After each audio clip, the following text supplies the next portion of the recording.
So there's a comment on one of my non-duality videos. It's the one about do non-dual teachers have a mental illness?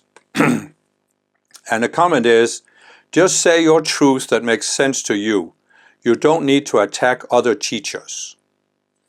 And it's an interesting topic, because before I started doing my non-duality videos, I really considered this. Because there is an old sort of, what do you want to call it, idea, culture in the spiritual movements that don't criticize other teachers, just speak your own truth, bring out your own truth. And in a way, I understand it. It has a lot of validity to it in the sense that you don't want to go into some kind of struggle with other teachers. But on the other hand,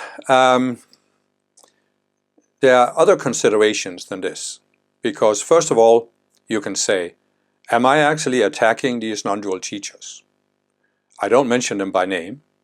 I'm not talking about them personally or what they're doing or what they're saying.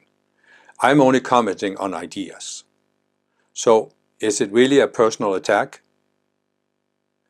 And you know, whether I am attacking other teachers will depend on my state of mind. I mean, do I see myself as being in competition with them or in opposition to them? Do I have an intention of proving them wrong? If I do, then that would be a dualistic struggle, and I'm attacking them. So I'll leave it to you to decide. Watch my videos and see whether I'm attacking them. But what I will also say is that beauty is in the eye of the beholder, and so is attack. So the ego always feels attacked. So it's very common that people of all beliefs, whether it's religious or spiritual or political beliefs, that if somebody disagrees with them, they feel attacked. So there are many people that will say, if you say anything that disagrees with my chosen teacher, you are attacking that teacher. But again, you know, am I? So then the other question is, you know, when you're bringing forth new ideas, and the ideas I'm bringing forth here are new, very hard to find other teachings out there to talk about these ideas. You don't bring forth a new idea in a vacuum, because there are already existing beliefs that people are believing in. So, the Buddha, 2,500 years ago, brought forth a new teaching. But he did it in a society that was dominated by Hinduism, and had been dominated by Hinduism for a long time.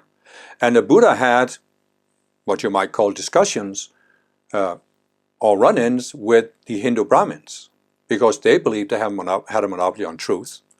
And it wouldn't surprise me that some of these Brahmins would say, oh, the Buddha is attacking us, because he was questioning their ideas. You can actually see in the Pali Canon, where there will often be comments on saying that certain people believe this, and believe this, and believe this, and that's why it's wrong. So and then you can say, Jesus 2,000 years ago, he didn't appear in a vacuum. He appeared in a Jewish culture, and he had various discussions, you might say, with the scribes and Pharisees. For example, 14 times he says, scribes and Pharisees, hypocrites. You can debate whether that was a discussion or an attack.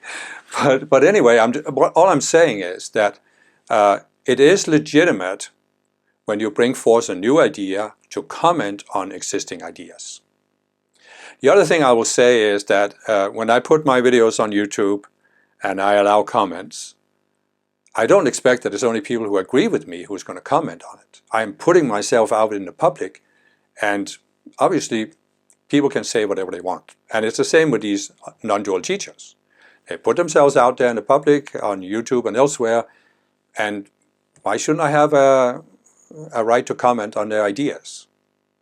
I mean, you could argue that by different teachers commenting on each other's ideas, they might eventually reach a higher consensus that would enrich everybody.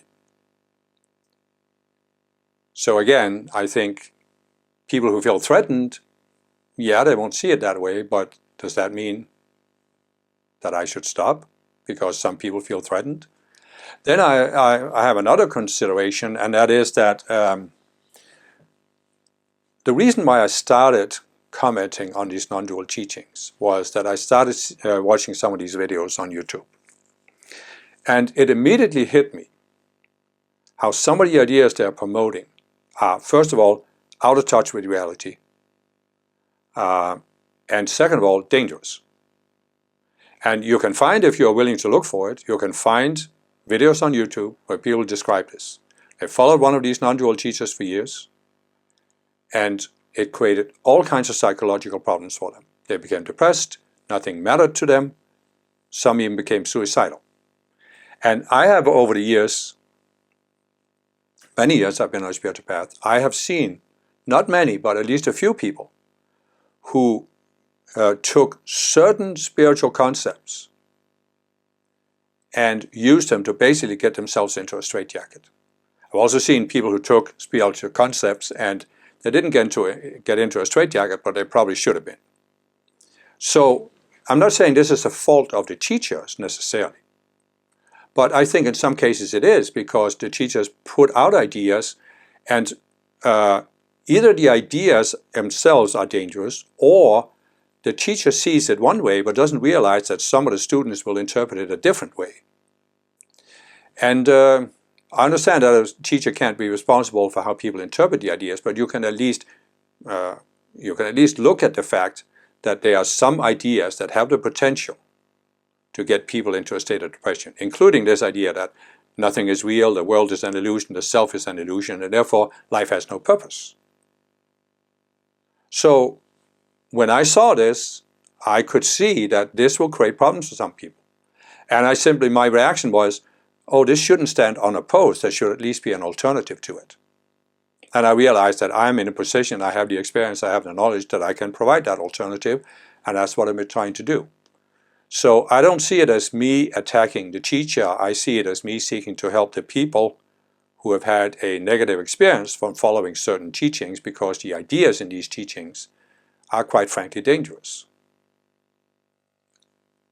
It's not that I'm just putting myself out there thinking I'm absolutely right. I am, as I've said in many of my videos, I'm always open to seeing something in my own psychology. So ever since I started putting these videos about non-duality, I've been monitoring my own reactions and my reactions to people's comments.